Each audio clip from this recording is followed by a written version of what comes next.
hahabulin namin kayo. Dahil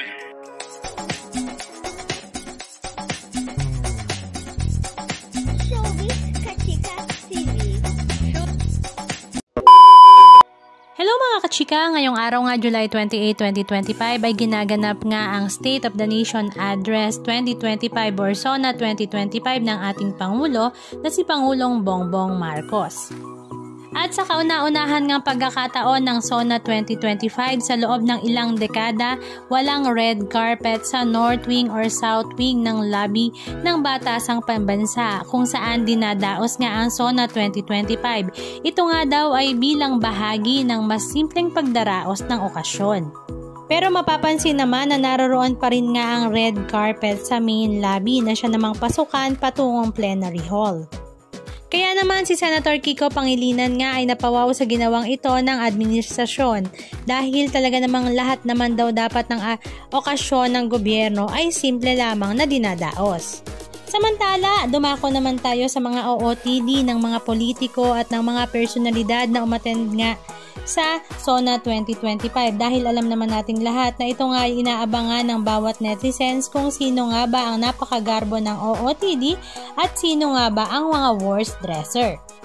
Pero katulad nga ng dekorasyon sa labi ng Batasang Pambansa, ang halos lahat ngang umattend ng SONA 2025 ay talaga namang napakasimple nga rin ng OOTD dahil nga siguro ito ang ipinagbili ng administrasyon. Maging si Heart Evangelista nga ay hindi nga dinala ang kanyang mga kakinyangan sa SONA 2025 na ito at hindi rin nga nagkaroon ng pagkakataon na ma-interview ng mga reporter dahil hinila na nga siya ng kanyang asawa na si Cheese Escudero. Si Senator Rapi Tulfo nga ay nakabarong Tagalog samantalang ang kanyang asawa na si Representative for ACT-CIS Party List na si Miss Jocelyn ay napakabongga nga ng kanyang Pilipiniana inspired dress. Si Senator Amy Marcos naman, ang kapatid nga ng Pangulong Bongbong Marcos, ay nakaitim. Ang kanyang caption sa kanyang social media account ay "Itim pa rin tayo hanggang sa pagbubukas ng ika-20 Kongreso ngayong Lunes, Hulyo 28. Ipaglaban ng tama, itama ang mali." Si Senator Loren Legarda naman ay talaga namang wala pa rin ngang kupas. Napakaganda pa rin nga niya kahit ano nga ang kanyang suotin.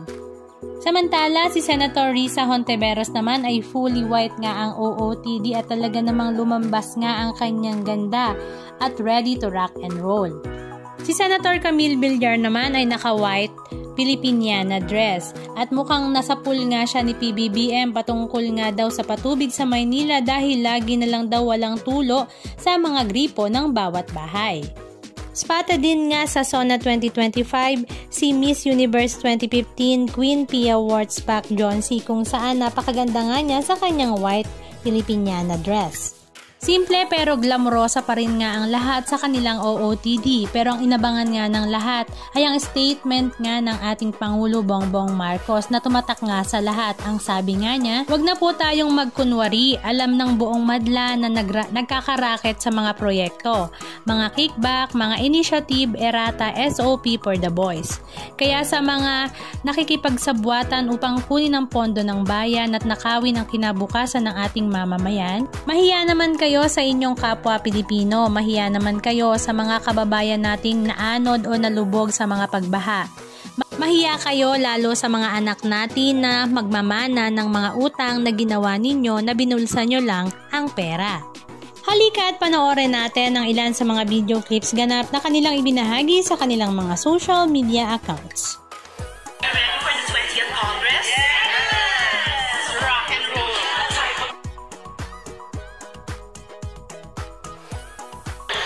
Tama lang. Dapat nga, hindi lang ngayong SONA na ito, dapat lahat ng SONA ganito. Sir, where's your wife? We look forward to seeing what he has planned for the year ahead. Maraming kailangan gawin para sa bansa and we're looking forward to being a part of the solution.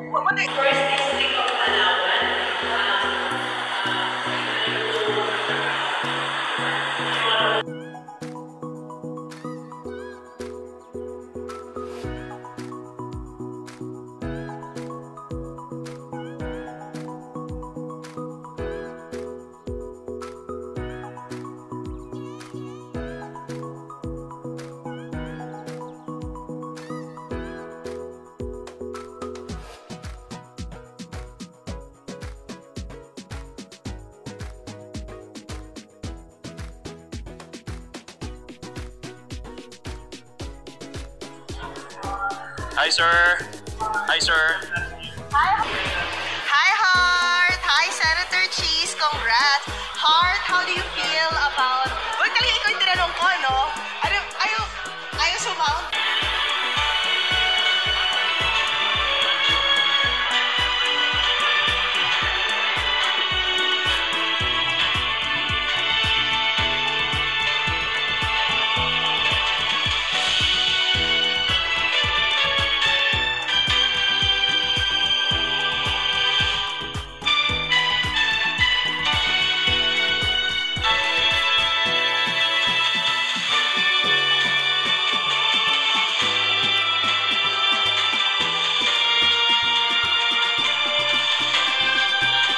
Nasa na ang 20 pesos na bigas?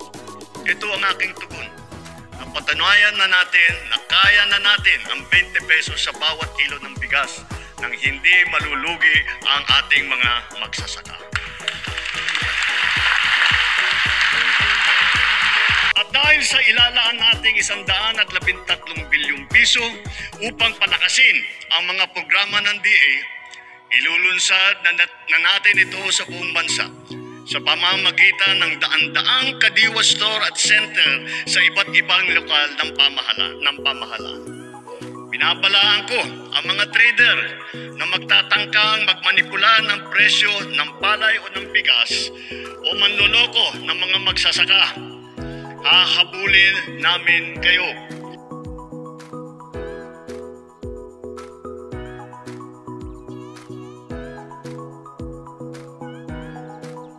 Anong masasabi nyo mga kachika? Just comment down below. And please don't forget to subscribe. Thank you!